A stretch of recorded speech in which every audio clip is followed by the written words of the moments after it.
கேரள மாநிலம் இடுக்கியில் வீட்டில் இருந்த பெண் ஒருவரை வாட்ஸ்அப் வீடியோ கால் மூலமாக தொடர்பு கொண்ட வடமாநில கும்பல் ஒன்று டிஜிட்டல் கைது செய்திருப்பதாக கூறி மிரட்டி 18 லட்சம் ரூபாயை பறித்த சம்பவம் பெரும் அதிர்வலைகளை ஏற்படுத்தியுள்ளது. போலீஸ் சிபிஐ அதிகாரிகள் மிரட்டி பணம் பறித்த நூதன மோசடியின் பின்னணி என்ன?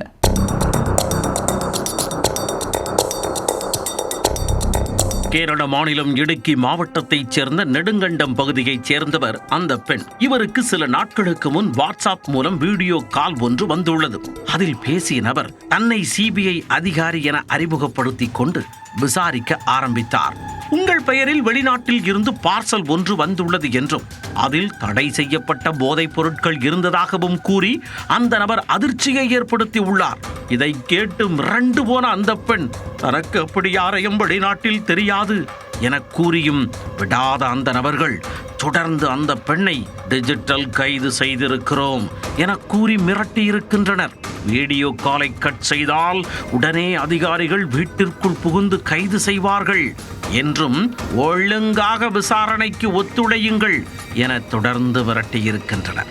இப்படியாக 3 நாட்கள் வீடியோ காலிலேயே ஷிஃப்ட் போட்டு மிரட்டிய அந்த கும்பல் அந்த பெண்ணை மனதளவில் நிலைகுலைய வைத்துவிட்டனர். அதன் பின் சற்று பணம் தந்தால் இந்த வழக்கை அப்படியே நீர்த்து போகச் செய்ய முடியும் என ஒரு நபர் கூற அந்த பெண்ணை கலகலவென மூளைச்சலவை செய்திருக்கிறார். இப்படியாக பேரம் பேசி அந்த பெண்ணிடமிருந்து 18,72,200 ரூபாய் பணத்தை பல்வேறு வங்கிக் கணக்குகள் மூலம் பறித்துள்ளனர்.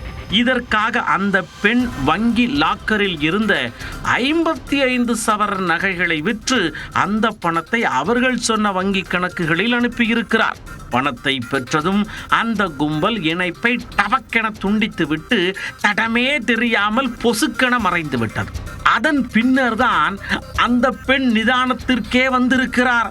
நாம் ஏமாற்றப்பட்டிருக்கிறோமோ என்ற நினைப்பே அப்பொழுதுதான் வந்திருக்கிறது. உடனே குடுகுடுவென அந்த பெண் நெடுங்கண்டம் போலீசாரிடம் புகார் அளித்திருக்கிறார். இதுபோன்ற ஆன்லைன் மிரட்டல் மோசடி கும்பல்களை கண்டுபிடிப்பது கடினம் என்றாலும் பொருளாதார குற்றப்பிரிவு போலீசார் வழக்கு பதிந்து குற்றவாளிகளை கண்டுபிடிக்க நவீன தொழில்நுட்பங்களின் உதவியுடன் களத்தில் இறங்கியிருக்கின்றனர். அவர் அனுப்பிய பணம் 17 வங்கிக் கணக்குகள் மூலம் பரிவர்த்தனை நடைபெற்றது தெரியவந்தது.